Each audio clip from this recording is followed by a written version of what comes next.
这一艘高性价比的飞桥游艇，船东降价转让了。这一艘太阳鸟68尺游艇，2013年建造，长20.23米，宽5.43米 ，CCS 3类，荷载12人。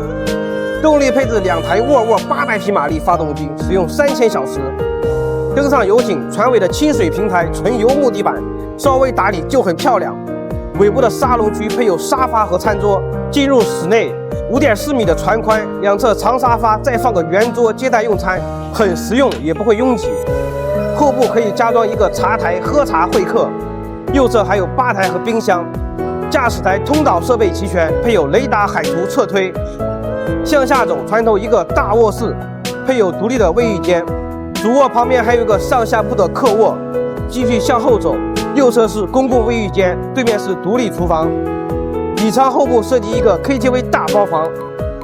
来到飞桥，后部是沙发休息区，前部还设计有大日光浴沙发，宽敞舒适。沿着2侧过道向前，船头的位置也很开阔，铺上沙发，看日落夕阳很惬意。船东诚意转让，感兴趣的不要错过。